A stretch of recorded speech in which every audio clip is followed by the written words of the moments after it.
Clinical ফিচারে আমরা মূলত কি দেখব?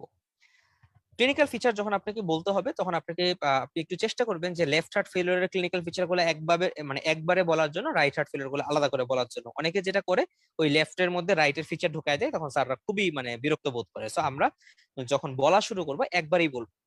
এবং এইখানে বলার ক্ষেত্রে মানে সঠিক নিয়মটা কি? সঠিক নিয়মটা হচ্ছে যানজট। আপনি একটা শব্দ মনে রাখবেন, সেটা হচ্ছে যানজট। তাহলে যানজট হইলে কি হয়? মনে করেন যে এটা হচ্ছে বড় রাস্তা, এটা হচ্ছে আপনার বাসার রাস্তা। তো যদি মেইন রোডে মনে করেন যদি যানজট হয়ে থাকে, তাহলে কি আপনি আপনার বাসার রাস্তা থেকে বেরোতে পারবেন? পারবেন না। আপনি আপনার বাসার রাস্তা থেকে বেরোতে না পারলে এইখানে ছোটখাটো যে রাস্তা আছে সব রাস্তা ব্লক হয়ে যাবে।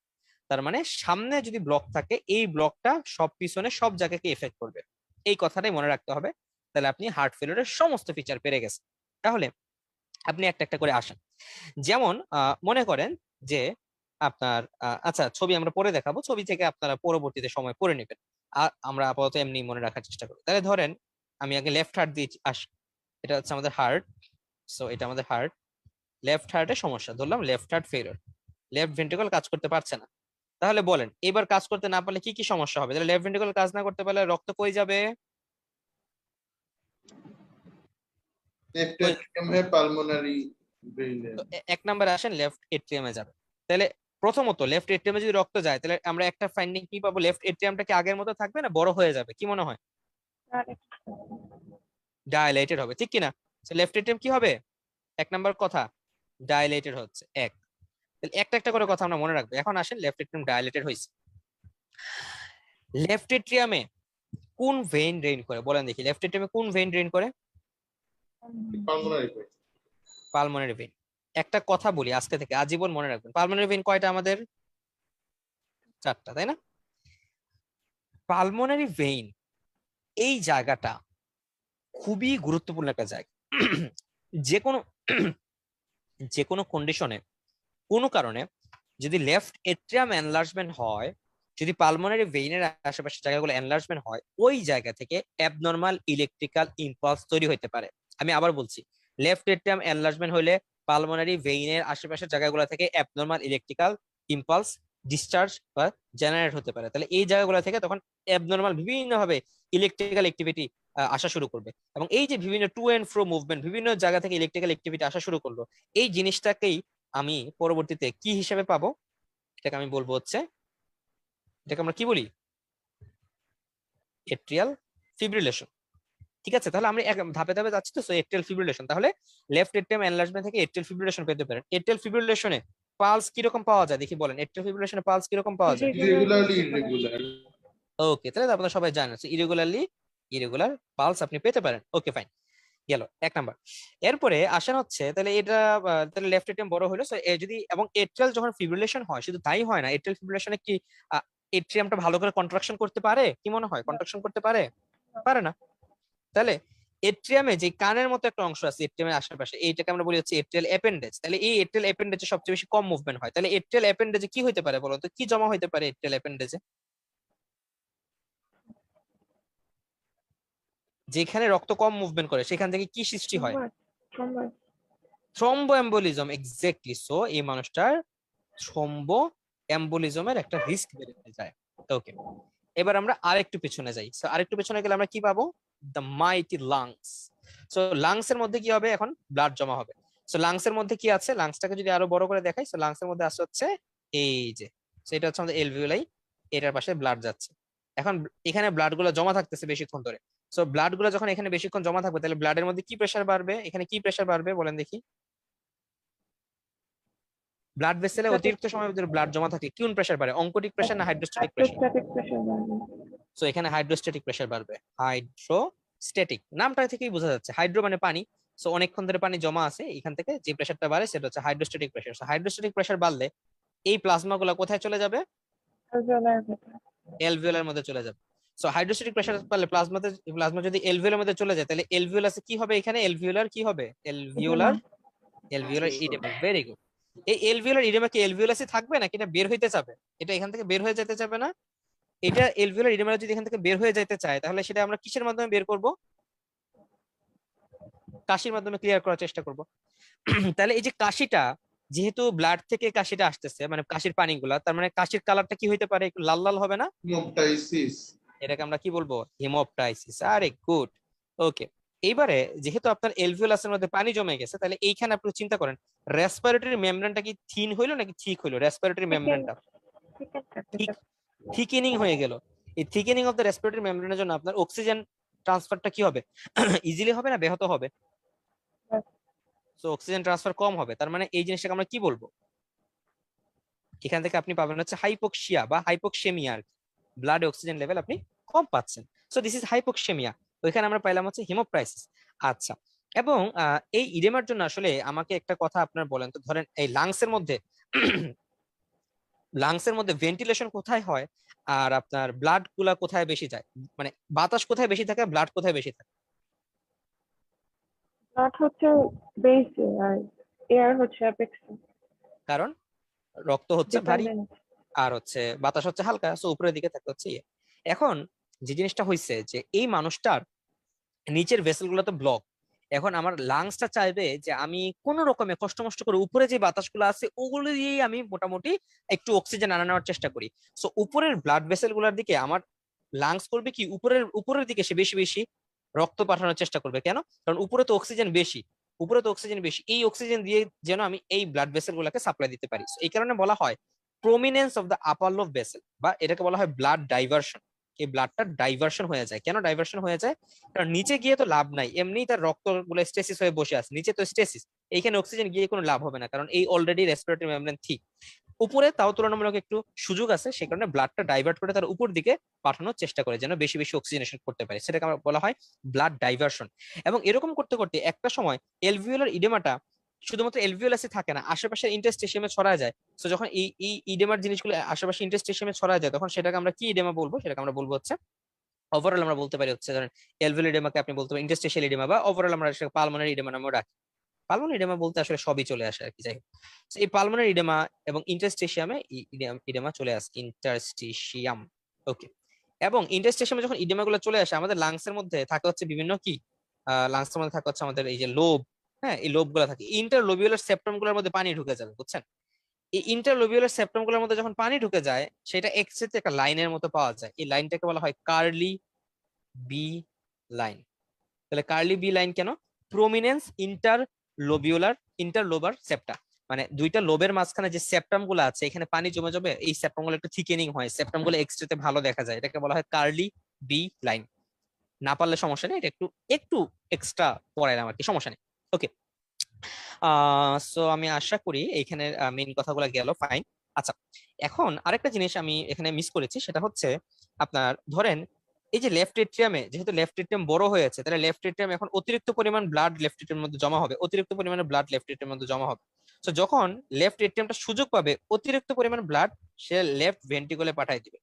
এই যে অতিরিক্ত পরিমাণ ব্লাডটা লেফট ভেন্ট্রিকলে পাঠাচ্ছে, এইটার জন্য কোন হার্ট সাউন্ড হয় বলেন তো? আপনারা কি জানেন যে ফার্স্ট হার্ট সাউন্ড কেন হয় বলেন তো দেখি? ফার্স্ট সাউন্ড কেন হয়? মাইট্রাল ভালভ এবং ট্রাইকাসপিড ভালভের ক্লোজ হলে। সেকেন্ড হার্ট সাউন্ড কেন হয়? এওরটিক্যাল পালমোনারি। এওরটিক পালমোনারি ক্লোজ হলে। থার্ড হার্ট সাউন্ড কেন হয়? আর ফোর্থ হার্ট সাউন্ড কেন হয়?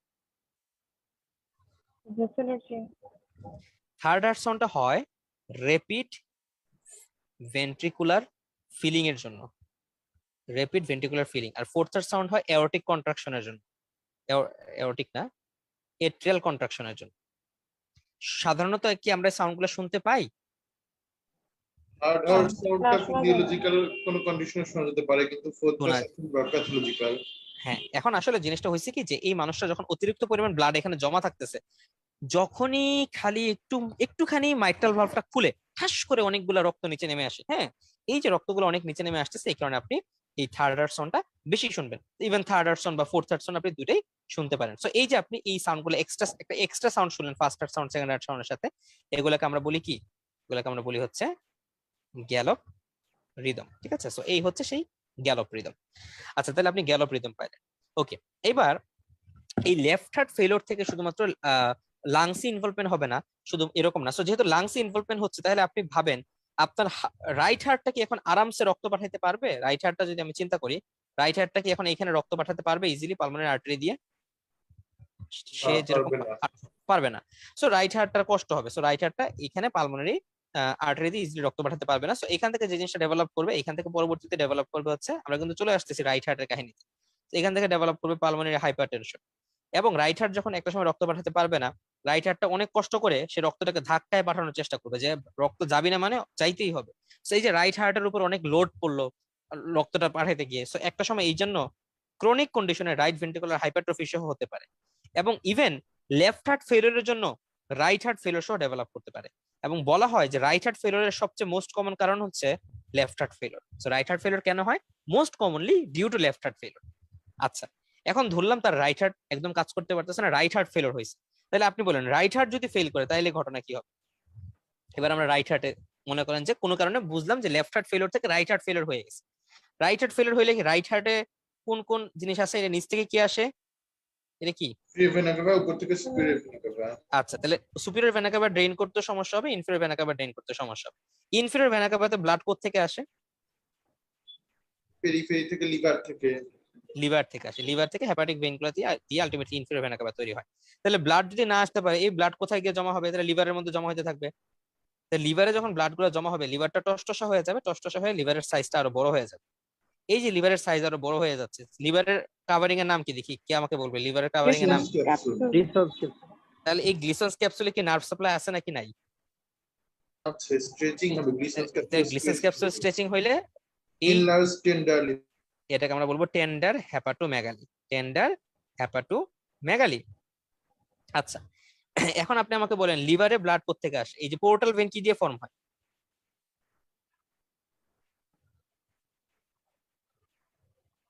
পোর্টাল ভেন ফর্ম হয় কি দিয়ে? স্প্লিনিক ভেইন এবং সুপিরিয়র মেসেন্টারিক ভেইন। তাহলে যদি আপনার লিভারটা কনজেস্টেড হয়ে যায়, অ্যাকচুয়ালি সমস্ত জায়গাটা কনজেস্টেড হয়ে যাবে না, পোর্টাল ভেইনের টোটাল রাস্তাটা কনজেস্টেড। সো স্প্লিনটা কনজেস্টেড হয়ে যাবে। ওইখানে এই সুপিরিয়র মেসেন্টারিক ভেইনের জন্য আপনার এই স্টমাক থেকে বা অন্যান্য অংশ থেকে যে ব্লাড গুলো আসার কথা সেগুলো কনজেস্টেড হয়ে যাবে। সো যার ফলে এইখানে এফেক্টেড হবে হচ্ছে আপনার এই স্টমাক। সো আপনি স্টমাকের মধ্যে দেখবেন যে এরকম ব্লাড, মানে স্টমাকটার মধ্যে এরকম রক্ত জমে জমে আছে। এই স্টমাকটার মধ্যে রক্ত জমে জমে থাকে আমরা বলি কনজেস্টিভ গ্যাস্ট্রোপ্যাথি।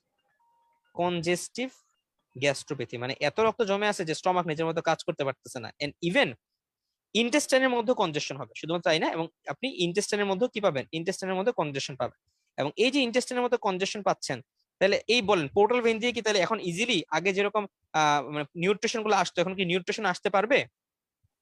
নিউট্রিশন আসতে পারবে না। এই যে নিউট্রিশন আসতে পারে না, এই নিউট্রিশন না আসতে পারার ঘটনাকে আমরা বলি হচ্ছে কার্ডিয়াক ক্যাকেক্সিয়া। কি বলে এটাকে?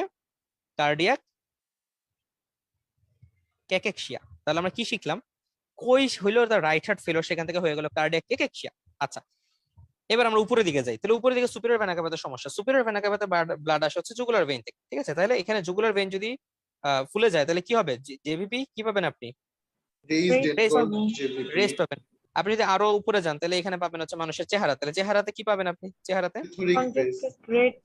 চেহারাগুলো লাল লাল হয়ে যাবে, তার মানে কি ফেসে পাবেন হচ্ছে প্লেথোরিক ফেস আপনি পাচ্ছেন, ঠিক আছে? সো জেভিপি বেশি, প্লেথোরিক ফেস। আচ্ছা, এবার আমরা আরেকটু নিচে নেমে যাই। নিচে তো জায়গাই পাচ্ছি না। আচ্ছা, ধরেন আরেকটু নিচে। সো ইনফেরিয়র ভেনা কাভাতে এখানে গেল। সো আমরা যদি আরো নিচে নামি তাহলে আমাদের ডিপেন্ডেন্ট পোর্শন হচ্ছে আমাদের পা। সো পায়ে যে ব্লাড ভেসেল থাকবে, এই ভেইন গুলো তো ঠিকমতো ড্রেন করতে পারবে না। সো এই ভেইন গুলোর মধ্যে ব্লাড জমা থাকবে। সো এখানে কোন প্রেসার বাড়বে? Hydrostatic pressure. তো হাইড্রোস্ট্যাটিক প্রেসার যদি বেড়ে যায় তাহলে এই প্লাজমা গুলো বাইরে বের হয়ে যাবে। এই যে প্লাজমা গুলো বাইরে বের হয়ে যাচ্ছে, এখানে কি হবে? ইডেমা। ইডেমা কি এক পায়ে হবে নাকি দুই পায়েই হবে? বাইলেটারাল হবে, কারণ এখন প্যাথোলজি দুই পাশে। সো ইডেমাটা কি হবে? বাইলেটারাল। এবং যেহেতু এটা খালি পানি বের হচ্ছে, সো আপনি যদি এখানে চাপ মারলে পানিটা কি হয়ে যাবে? দুই পাশে সরে যাবে। সুতরাং ইডেমাটা কি হবে? পিটিং ইডেমা হবে, ঠিক আছে? ইডেমাটা হচ্ছে আপনার পিটিং। আচ্ছা, এখন এই হচ্ছে গেল কাহিনী। ফাইন। সো আমরা পায়ে ইডেমা পাচ্ছি। এবারে আমরা তো আসলে আমরা এতক্ষণ খালি ব্যাকওয়ার্ডে আসছি, এবার আমরা একটু ফরওয়ার্ড চিন্তা করি। ফরওয়ার্ড চিন্তা মানে লেফট হার্ট ফেলিওর হয়েছিল, তাহলে লেফট হার্ট ফেলিওর যদি হয় তাহলে লেফট হার্ট থেকে আমি কি কালার দিব? আমি অন্যটা কালার দিব, মনে করেন এই কালার। সো লেফট হার্ট থেকে যে এওয়ার্টা বের হওয়ার কথা ছিল, সে এওয়ার্টা দিয়ে তখন ব্লাড যেতে পারতেছে না, তাই না? সো কার্ডিয়াক আউটপুট কম। সো যেহেতু কার্ডিয়াক আউটপুট কম হচ্ছে, তাহলে as usual renal blood flow কম, এবং ইভেন রেনাল ব্লাড ফ্লো যদি খুব বেশি কমে যায় তখন কিডনিতে একটা সমস্যা হতে পারে, সেটাকে আমরা কি বলি, সেটাকে আমরা বলি একিউট রেনাল ফেইলিওর, বা আমরা বলতে পারি একিউট কিডনি ইনজুরি। কারণ কিডনিতে যদি ব্লাড না যায়, কিডনি ফিল্ট্রেশন কাকে করবে সেখান থেকে, তাহলে রেনাল ফেইলিওর বা কিডনি ইনজুরি সহ হয়ে যেতে পারে। ঠিক আছে, ওকে। আরেকটা জিনিস এটা একটু বলা উচিত ছিল, সেটা হচ্ছে এই যে এলভিউলার ইডেমাটা, আপনি যখন শুয়ে যাবেন, বলেন একটা মানুষ যদি শুয়ে যায় তাহলে তার ভেনাস রিটার্ন বেশি হয় না কম হয়? একটা মানুষ যদি শুয়ে যায়, শোয়ার পরে তার ভেনাস রিটার্ন বেশি হয় না কম? বেশি হয়, বেশি হয়, কারণ দাঁড়ায় থাকলে ভেইন মানে পায়ের গ্র্যাভিটি মধ্যে কমে এক্স্যাক্টলি যায়। গ্র্যাভিটির জন্য রক্তটা আসতে পারে না। শুয়ে গেছেন, ইজিলি সমস্ত রক্ত চলে আসবে। এই সমস্ত রক্ত আপনার কোথায় আসবে? রাইট হার্টে আসবে। রাইট হার্ট তো সমস্যা নাই, আপনার রাইট হার্ট তো ফেল করে নাই, সো রাইট হার্ট পাঠাই দিবে লাংসে, লাংস পাঠাই দিবে লেফট হার্টে, এবং লেফট হার্ট এখানে লেফট ভেন্ট্রিকুলার উপর আরো রক্ত পাঠাই দিবে।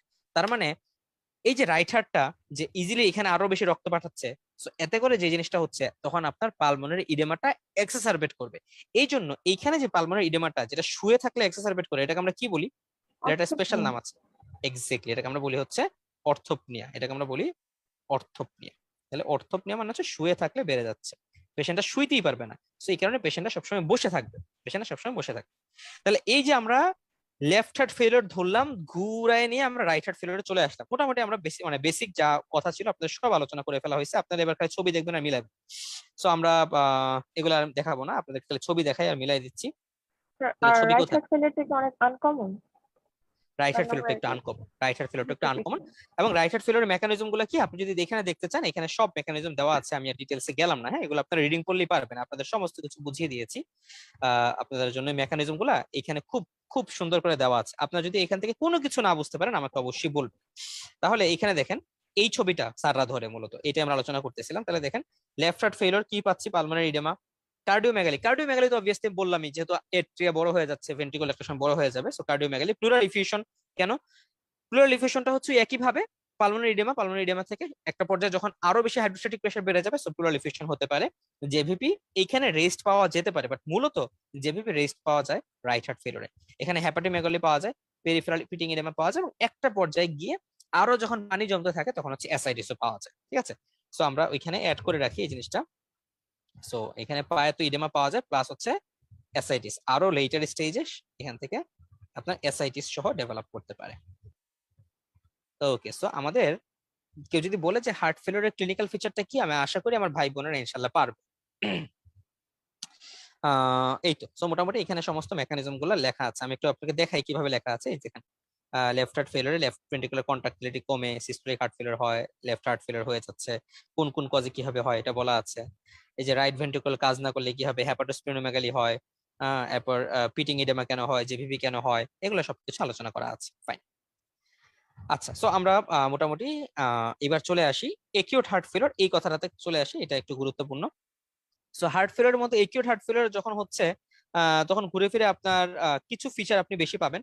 যেমন একিউট হার্ট ফেলিওর কোন, হঠাৎ করে ধরেন একটা মানুষের হার্ট ফেলিওর হলো, কেন? তার হয়তো বা এমআই ছিল, এমআই থেকে হার্ট ফেলিওর হয়ে গেল।